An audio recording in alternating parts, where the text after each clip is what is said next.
ADHD is a really bad name for what it is because it's more of an issue of regulation versus actual attention, right? So it's like, oh, there's no way they could have ADHD. He can play that video game for, 10 hours. Uh-huh. And most actual neurotypical people cannot sit and play a video game for 10 hours, right? It's because it's so engaging that they can't disengage.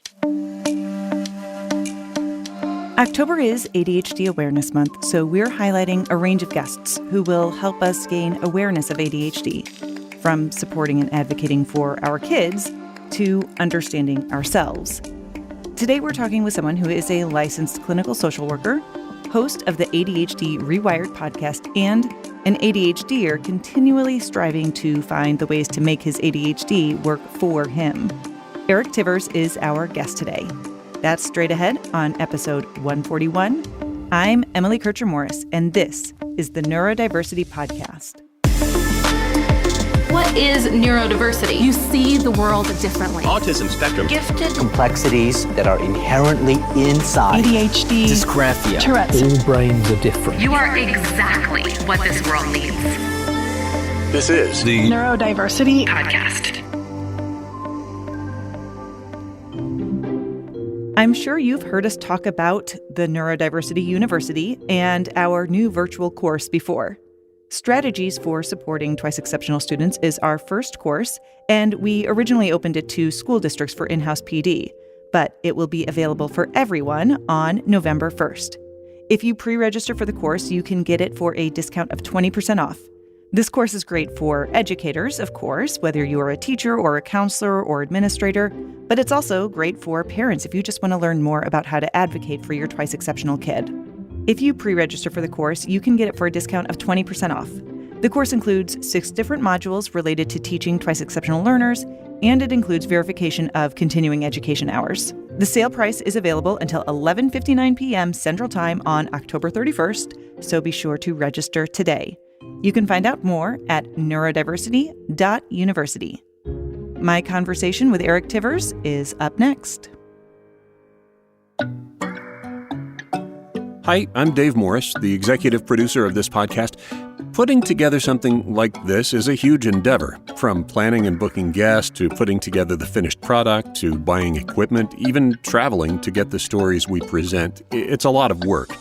As twice exceptional parents of 3 2E kids, my wife Emily and I wanted to start this podcast so we could share our experiences and help others along the way. So my request is this.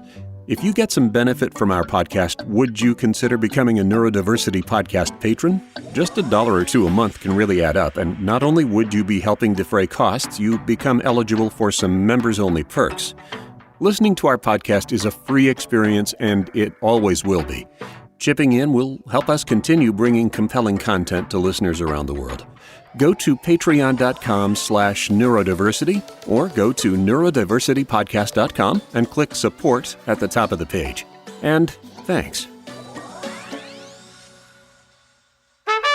You are listening to The Neurodiversity Podcast.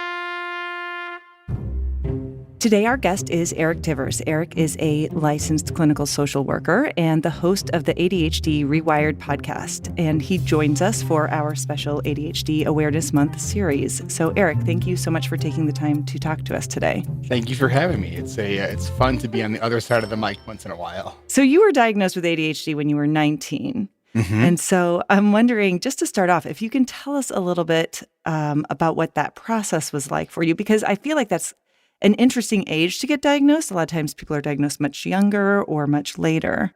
Yeah, so I was diagnosed shortly after, or at the beginning of my sophomore year of college. My freshman year of college, my first semester, I got a 2.2, and my parents were not too satisfied with that, paying private tuition. So they're like, if you get grades like that again, you're going to go to community college. And so I decided that I would start opening up more books than beers. And I did worse. I got a 1.8. And I really did put a huge amount of effort in. And I happened to have a dinner date with someone, and sadly I can't even remember who it was, which is a very ADHD story. And she was telling me about that she had been diagnosed with ADHD, and she was sharing sort of some of the things that she experiences. And she was starting to talk about how reading was so difficult for her. And the way she described it, it was like, oh my gosh, someone just described my entire life's difficulty that I had with reading, right? And then amongst other things. And so I was able to convince my parents to give me one more shot at college. And that the first week on campus, I made an appointment at the health center to talk to the school psychiatrist there, and they did an evaluation. And I remember his response to me. I remember he was looking at the results of the assessments, and he said, "You weren't recognized as having ADHD when you were younger." I was like, "Nope. I did have an IEP, but it wasn't for that. It was a non-specified learning disability." But all the things that I needed help with, I mean, it's all, I look back at my school records and it was all right there. So at 19, I got diagnosed. I started taking medication for it. And so that first day of medication, it was sort of before life on medication and what we got going today, which is 20 plus years later, still on meds and doing all right. What do you think it was that prevented you from getting diagnosed when you were younger? Like, do you think it was because you had that IEP and that other diagnosis that kind of checked the boxes so they didn't keep looking, or? I think it was because hyperactivity was really not part of my, how I presented. I was way more inattentive. I remember just being like sitting in class and how many musical scores on the piano I created just on the desk. Like I'm in my own head, not paying attention to anything that's going on. So I wasn't really disruptive too much. I did have some impulsivity stuff. And it actually was later sort of in life when I realized, oh, I do have some of these impulsive types of tendencies on occasion. But it was really the inattentive stuff that really, kind of spacey, hard time activating. I remember my mom used to say to me, "You would rather spend, an hour staring at the wall than just get started on homework that would take you 10 minutes to do." I'm like, uh-huh. Mm-hmm. Yeah. Well, it's interesting because, and I'm not sure exactly how old you are, but I assume we're somewhere around each other's, age. And 41. Yeah. Okay. Well, so I'm 42. So Okay. Just right there. And I was diagnosed with ADHD as a kid, but it's interesting because your story, while I was diagnosed, it was very rare for girls to be diagnosed, but my mom was a special educator and she really advocated for that. But it doesn't surprise me when you mention that it was primarily the inattentive. You didn't look like the typical boy presentation of ADHD, or at least the type that is causing a lot of problems in the classroom, male or female. Absolutely. Yeah. The comments that often came home were, if I could do better if he applied himself, is disorganized, it doesn't want to do what he's not interested in. It's like, it's literally all right there, textbook stuff, right? And it's like, how did they not know this was ADHD? Mm-hmm. I grew up in the northern suburbs of Chicago, so I went to a very, good, it was in a good school system, but it still was not identified. It's interesting, I think, even as an adult ADHDer, I know that I still continue to really struggle with executive functioning, even though I know a lot of skills and I have a lot of strategies, but my ability to use them sometimes varies based on, my stress level or how tired I am. So have you got it all figured out yet? No. Let's normalize that, right? Yeah. So I run a coaching program, and one of the coaches that works with me, she has this phrase that I absolutely love.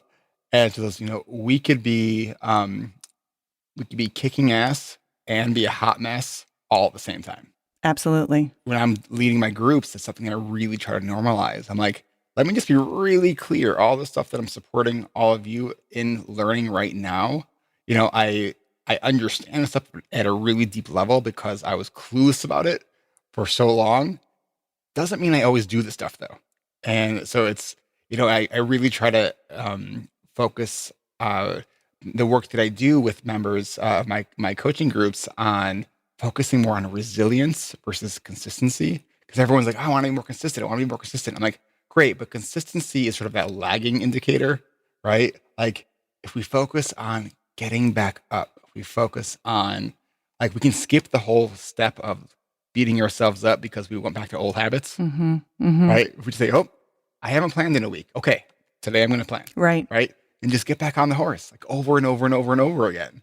I mean, that's really what I often use the analogy of like, you got to put on your rubber pants, right? You're going to fall. You got to bounce back up. I hear exactly what you're saying. And I think one of the things that happens is it's common for ADHDers to kind of get to this place where they struggle sometimes with like some learned helplessness, especially if their needs haven't been identified or supported earlier, or they've kind of have this internalized sense of ableism about what they should be able to do. And so then they kind of become defeatist and they have a hard time implementing those strategies. When you hear someone make that type of a statement, like I've tried everything and nothing works, how do you help people get past that? Right. So it's kind of that all or nothing, black and white thinking. And so, we look at, all right, what are the sort of islands of competency? Like where are they doing all right? Or where are they at least doing all right some of the time? Identifying those belief systems and those sort of cognitive distortions. And then also looking at all those things that people tell themselves that they should be able to do or that shouldn't be so hard, right? And I always tell people, well, don't should on yourself so much. Mm-hmm. Yeah, it would be nice if this thing wasn't so hard. Sure, great. The reframe of going from I should be able to it would be nice if, it really does register differently, because if you say it would be nice if this were easier, yeah, it would be great. But if it's not, then it is what it is. But if you say this should be easier, like then where are you left? Just being like, oh, there's something wrong with me. Right. Where do I go from there? Mm-hmm. Right. And then the other thing is that, people often are trying to do way like too many things all at the same time. Like as far as like trying in ways of addressing their ADHD, right? Because they want everything and they want it yesterday, right? Comes along with the territory. Exactly. And so and that's a huge part of why everything we do with ADHD Rewired is very community based. Because when you can sort of see other people and kind of going through a lot of similar things, it helps normalize it in ways that just listening to a podcast or reading a book it's really hard to get that kind of sort of acceptance. And I think when you can really like take the armor off and sort of really look at yourselves and be able to reflect, all right, here's where I am. I think one of the things that happens in a group setting is you hear other people say the things that you thought you only thought. Mm-hmm. They're saying some of the same negative things that I say, and that doesn't seem to make sense. And I think, oh, they're being hard on themselves, and so am I. It's amazing how just hearing it said out loud can crystallize it. And that goes for either hearing somebody else say it or hearing ourselves say it out loud. Anytime I've got some of that anxiety or stress or whatever, something rumbling around in my head, it's always amazing how when you just start talking about it and kind of processing it, it just makes it more clear, makes it more understandable, and then you can kind of work with it a little bit more. Mm-hmm. But it's also hard to be vulnerable that way. That's so true for like any and all marginalized communities, right? I mean, I identify as a bisexual male, which is a very rare thing for people to identify with, even though I know there's a lot of us. And so when I'm on these different sort of online forums, because I'm like, I guess I'm a recently kind of out bi guy. And so I read these things, I'm like, oh, that is totally what the experience feels like, because here I'm in a sort of cis heterosexual relationship identifying as bisexual. Mm-hmm. And it's just being able to hear things that just haven't been talked about is so just helpful just to connect us to our own humanity. That feeling of universality. Yeah. Like we're just not alone in going through any of it, although it can really feel that way sometimes. It's huge. Everyone gets distracted, and there can be a lot of different reasons why somebody struggles with executive function skills. It might be anxiety, it might be stress. I mean, it could be a million different things. What's something that you wish that people who don't have ADHD would understand about the diagnosis? That we're not making this up. That, believe me, we would much rather not have these struggles. That as frustrating as our inconsistency may be for you, it's even more frustrating for us as people living with it. That just because I was able to perform in one setting one way doesn't mean I'm going to be able to repeat that the next time I need to.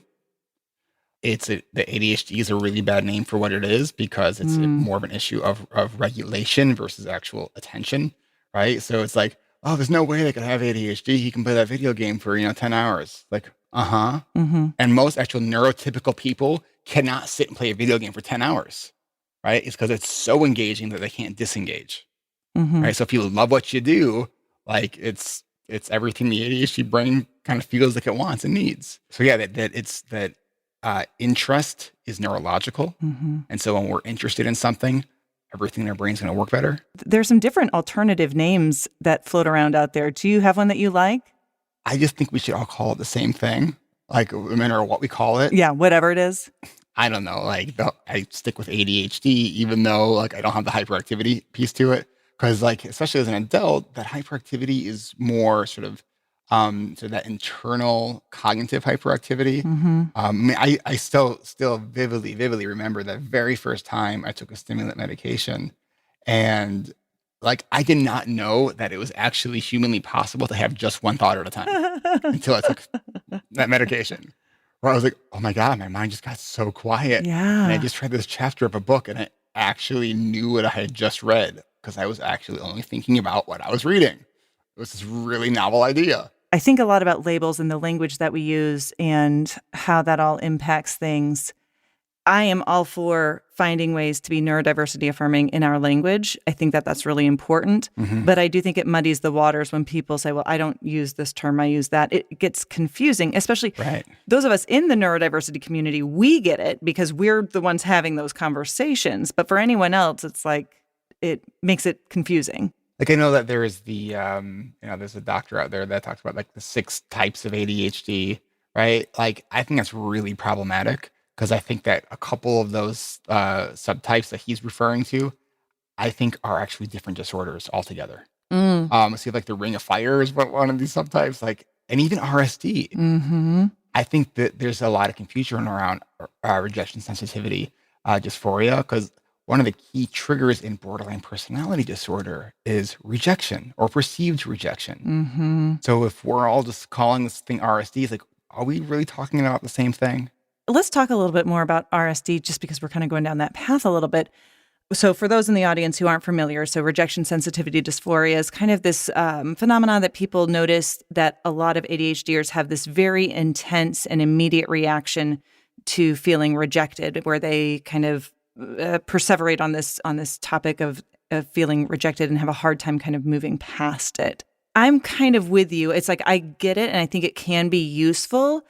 This is not a research-based thing, but they would say that like it's a biological component. I think sometimes it makes more sense to conceptualize it as, I think ADHDers a lot of times are perfectionists because they have to try so hard to do the things well enough. And so then when that doesn't go well, they feel really defensive about that, or they've had so many relationships that have gone poorly, perhaps because of the symptoms related to their ADHD, where they're impulsive or whatever the situation might be. And so then they are very sensitive to those things.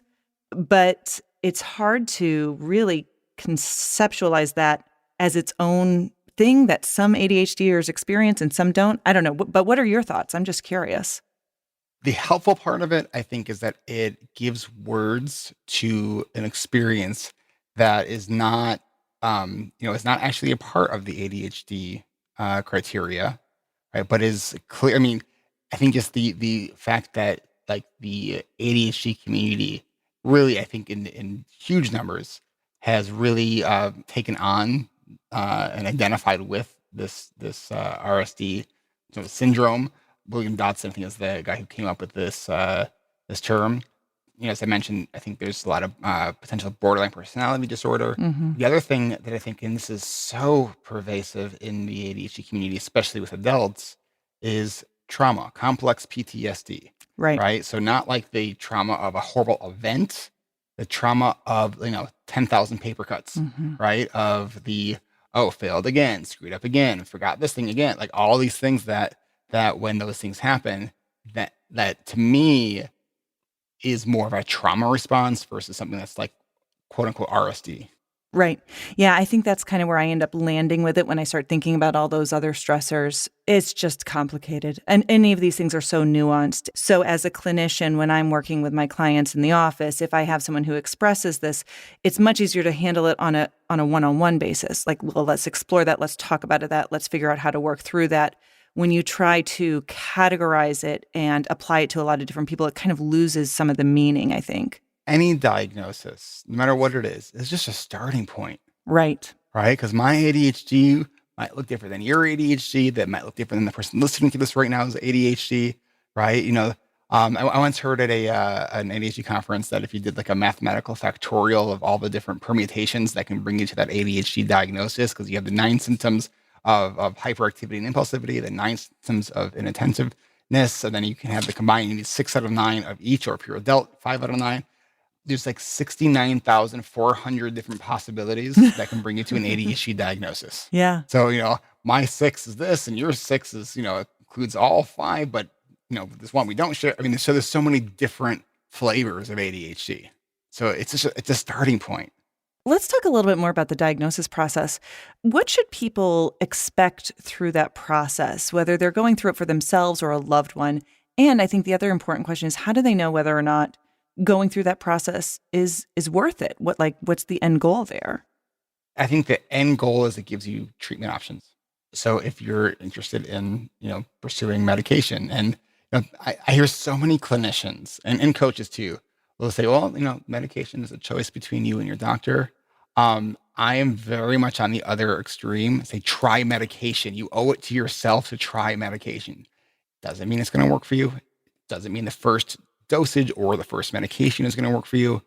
But holy crap, we don't need to live life on hard mode because we don't want to try medication. Right. Like, people who are afraid of addiction, it's like, if you're afraid of addiction, great, try the medication because it's going to lower your chances of actually dealing with addiction. Right. Right. So I think there's so much misinformation. Even just I don't want to be a stimulant. I'll do the non-stimulant. Why? It's all stuff that is affecting the brain. Mm-hmm. Like, just because it's a stimulant, it's not meth. Right? Like there's just so much misinformation. Right. So much stigma. Right. I think when you're going through the diagnostic evaluation, I think one of the most important things, is that you feel understood by the clinician who is doing the evaluation. Mm-hmm. We tend to be pretty good BS detectors, and I think we tend to be pretty sensitive to people who are maybe giving us a little bit of lip service and are, not really hearing what we're saying. So whether the evaluation comes back as supporting an ADHD diagnosis or not, you should feel understood by that clinician. If you feel dismissed, if you feel minimized, which I hear this kind of stuff happens a lot. Or, I'll hear things like, oh, you can't have ADHD. You did well in school. Right. Oh, you can't have ADHD. You have a master's degree. Or unrelated. Right. And it's like, and how many hours were you sleeping when you were going through your higher education? Right? Like, how hard were you having to work? Mm-hmm. In ADHD diagnosis, I think it's really important that you work with someone who the majority of what they do is diagnose ADHD. Mm-hmm. I hear more often when you go to see a more of a generalist, is more likelihood of being diagnosed with a mood disorder or learning disability. And I think that's one of the other values of seeking a diagnosis, is seeing if there's other stuff going on too, because there usually is other stuff going on too. It's interesting talking about the medication and those other things that are going on. So I took meds as a kid, and then I stopped. I wanted to do it on my own. And then I went through basically my 20s and early 30s doing it on my own, doing all these different anxiety and depression medications and all this other stuff because it was so stressful. And then when my oldest son, ended up getting diagnosed and we tried medication, and I saw what a difference it made for him, I went and talked to my doctor. I said, what do you think? And I will tell you, once I had medication that could help me focus, all of my anxiety was tied up in whether or not I could do that stuff. Even as a clinician and working with people and seeing people, it took that for me to go back there. And I'm like, thank goodness I did. I'm really glad that I did, but sure was a roundabout way to get there. And that happens sometimes. And, people think that, they'll be on the medication for a while and then they don't want to be in it forever. Like, my biggest fear is not being able to get access to the medication I need. Mm-hmm. I have no intentions of ever coming off ADHD meds. I wear contacts. I have very bad eyes. Like, I'm not going to try harder to see. Mm-hmm. I'm going to keep going back to the doctor and make sure I can see well. Yeah, definitely. And it makes you feel normal. Like that's the thing that people don't understand. Like, it doesn't make you feel speedy. It doesn't like, and if you're trying the medication, if it does make you feel speedy, you may be on too high of a dose. Right. If it makes you feel like a zombie, you're probably on too high of a dose. Right. Like different people have different kinds of responses. So like, don't look at what your neighbor's friend's, aunt's kid did on the medication. Because as human beings, we are much more drawn to the personal story of someone that we can relate to. But look at the data. Mm-hmm. There's so much supporting evidence for the use and safety and effectiveness of ADHD medication. I want to ask a little bit about coaching because it's really exploded as a resource for ADHDers. And so you've been a clinician, you work as a coach. So I'm curious about what sets apart traditional therapy and what people should look for in a coaching program if they think that might be a good fit. Yeah, so I think that what you look for in therapy is, and with a coach, is do you connect with the person that you want to work with? Now, I think that group is a little bit different than one-on-one. The fit, that feeling like it's a good fit is most important in one-on-one because that's the only person you're really working with, right? And so if you're just not feeling it's a good fit, it doesn't mean that that person's a bad coach or clinician. It means maybe your personalities don't, jive well. Like if you're someone who like doesn't do well with lots of 4-letter words and a lot of dad jokes, you're probably not going to connect really that well with me. I use a lot of that kind of language. Like I try to make pun jokes any opportunity I can. It's like, and some people don't like that. Okay, then maybe we're not a good fit. They should have an understanding of ADHD or at least be willing to learn. Probably a lot of us have worked with a therapist or coach where it's just like clear that they went to school and have their expertise and we don't know what we're talking about. Mm-hmm. If you get that feeling, I would say send to fire your therapist or coach and find somebody else. I think that finding a good therapist or coach is kind of like dating. Like you're not marrying this person after the first date. See them a couple times, at least. Give it at least 4 to 6 sessions before you get a feel of like, is this going to be a good fit? How does coaching differ from traditional therapy? It kind of depends on the modality, because with like CBT, cognitive behavioral therapy, coaching is very CBT based. One of my concerns I personally have about the coaching profession as a whole, look, there's a lot of really good coaches who don't have certifications, and there's a lot of really highly educated therapists who are not good. So you can't just go on that. But my concern about the ADHD coaching profession is that when coaches are working with people who have any other mental health stuff going on, and when you have ADHD, you have mental health stuff going on, it's that they don't know what they don't know. Again, doesn't mean that I'm a clinician who works as a coach, right? Like my background, I'm a clinical social worker, but all I do is coaching. So really like knowing where your lane is, knowing different coaches also do different kinds of things. One of the things I also see is that I think a lot of coaches are really consultants because they're telling people what to do. What I tell my groups is like, even if you think you just want me to give you the formula and the recipe, the problem is it's not going to work because you're one of the ingredients. In my coaching program, we do a lot of encouraging experimentation. It's like, you do not have to do it this particular way at all. Like if you have a way that's working better for you, do it. If you want to try something different, do it. Like be clear on your intention and have a way to evaluate if what you're trying is working. And so I think that in therapy, you're going to be dealing with also a lot more of the sort of emotional, the historical stuff that brings up a lot of emotions. You're still in coaching going to be dealing with the emotional stuff. I mean, I remember when I first started getting into coaching and I did my very first coaching group, I was a little nervous actually about it because I was like, okay, I'm a clinical social worker. I know that you're not supposed to do like cross state lines, online stuff. Like this is coaching. I really wanted to have a very clear, defined lane. So like, we're just going to talk about time management, goal setting, productivity, calendar management. We're not going near those emotions. Yeah. Well, I'm sure you could probably imagine that plan didn't work very well, right? So like these emotions get bubbling up. What was the primary emotion? Shame.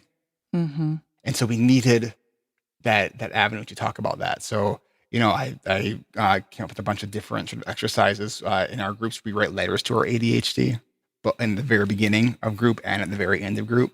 And it's such a powerful experience to both write and hear each other's. Failure is part of learning. I mean, that's a huge, we encourage people to fail, because as soon as you learn from it, that's no longer a failure. That's a lesson. So let's be professional failures, and let's fail and learn as much as we can. Right. It's funny because I think that as humans, we want so badly to put things neatly into these different categories and boxes, but life doesn't work that way, right? We're always walking this tightrope of where does one thing stop and the other thing end. So if we're dealing with more trauma related stuff that comes up in our group, the way we coach around that is helping them identify what are the action steps they need to take to whether it's find the therapist, the support group, the thing that's going to actually be an appropriate venue to work through that kind of stuff. Yeah. I know we're getting short on time, and I'm really grateful for your time today. But as we wrap up, though, I have one last question for you. Sure. If you had the opportunity to talk to your younger self before you received your diagnosis, what would you say? What do you think that younger version of yourself maybe needed to hear?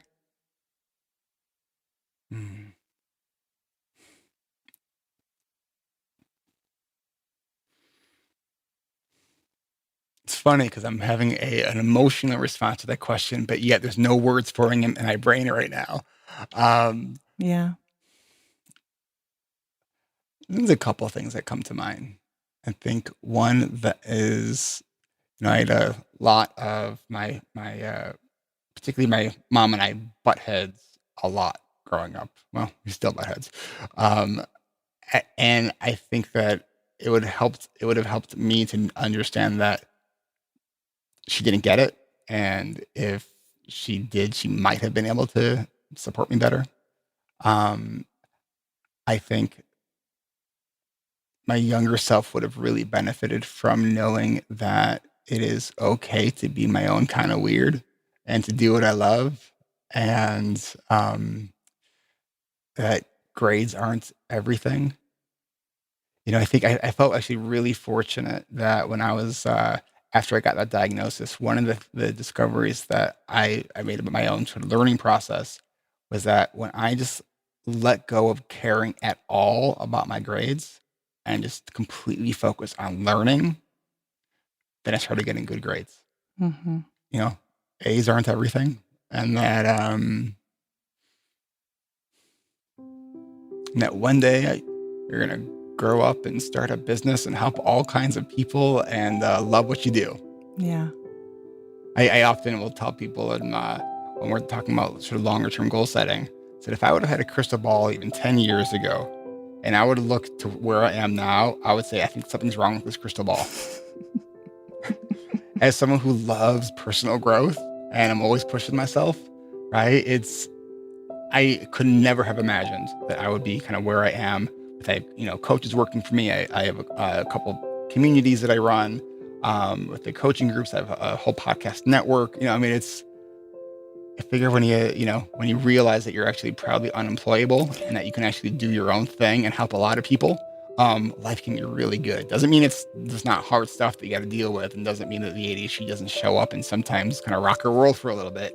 But with the right support, with a community, and something that you love what you're doing and you feel good doing it, that's the path to go towards.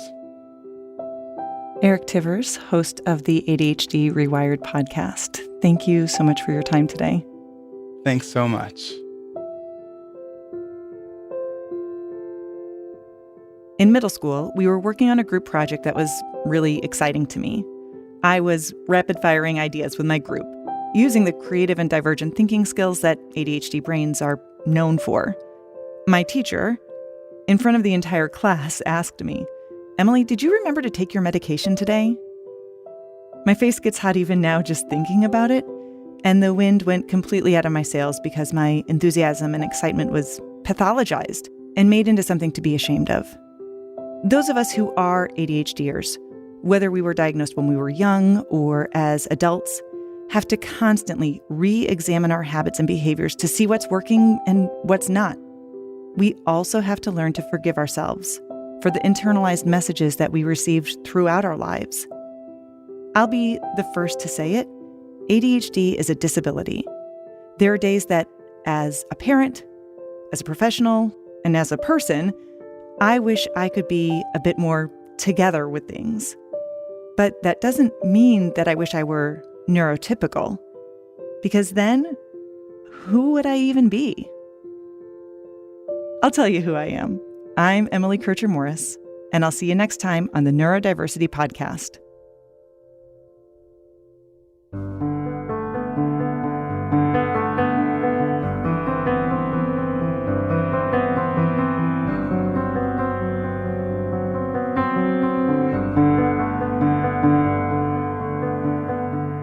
Thanks, Eric Tivers. He's the host of the ADHD Rewired Podcast. We'll put a link in the show notes to go check it out. Thanks also to Spectacles, Wallet, and Watch, Gavin Luke, and S.A. Carl for making the music you heard on this episode. And one more thing, remember to write us a review on your podcast platform of choice if you haven't already. A few of them have a place for that, and we appreciate it. Our host is Emily Kircher-Morris. Our social media guru and production assistant is Krista Brown. The executive producer and studio engineer is me, Dave Morris. For all of us here, thanks for listening. We'll see you next time.